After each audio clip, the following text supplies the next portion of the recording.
12-foot by 6-foot cross, which is about the right size of a cross for a man to be crucified on. I walk it around, basically just to challenge people to think again about faith and about God and obviously about Jesus Christ. And often they'll come and ask me why, and that's one of the ways which I reach people. Way back in the 1980s, on one of the housing estates in Hereford, Barton Christian Fellowship, they ran challenged children's clubs for about 10 years. And I came as a county's evangelist and did some holiday clubs with them. And it was from there that God put the burden on my heart to plant Challenge Community Church. We come out every Wednesday to Pontypool to do open-air preaching. Using a sketchboard, and recently we've brought some books and literature out with us. Part of a small team, groups of people from different churches over the valley. We just preach about Jesus and try and get into conversations with people about important issues.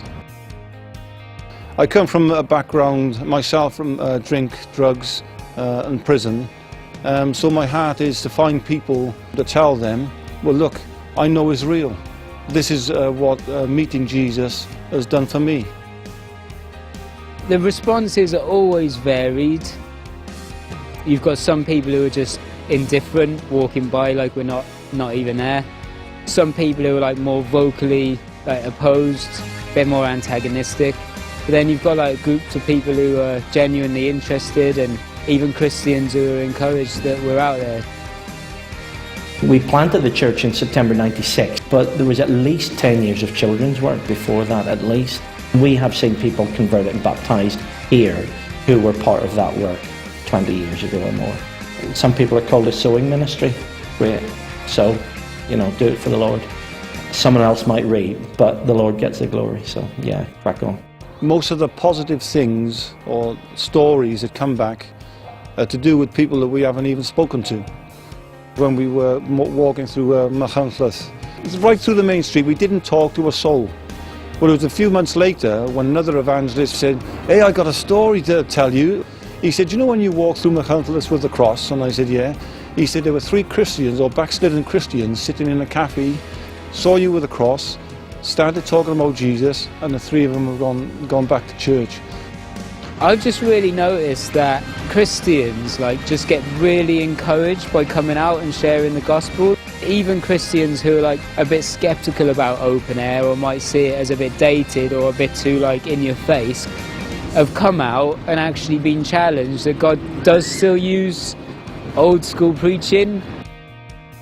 We're in a culture now where people don't understand who God is, where they don't know who Jesus is, where they think, kids club, who is Mary? And a child said, is that Jesus' girlfriend? And it's just a complete disconnect between the Bible and life.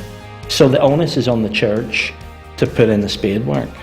If you're not prepared to disciple people, you need to question the relevance of your evangelism. Counties support financially, but I found the experience that they've got in evangelism a great help and an asset to the work that I'm involved in. They've always been the kind of organisation that kind of look at what you're doing and help you along your way and support what you're doing.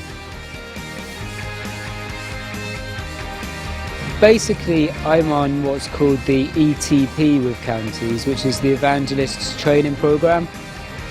The main benefits for being with counties for me are just the sense of family, just support and accountability.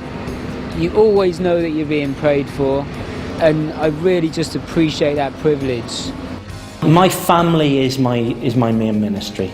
God's given me a wife, 3 beautiful daughters. I think counties encourage that and certainly support the wives in the role that they carry out. I don't think the Bible warrants Lone Ranger evangelism. Team is a huge thing.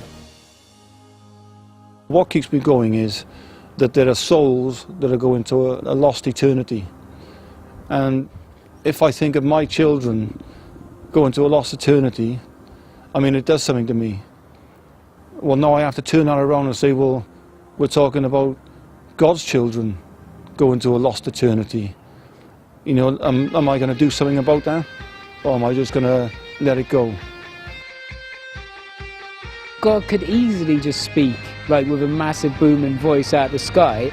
The mystery is that he invites us to like be a part of it, and he invites us to like speak on his behalf.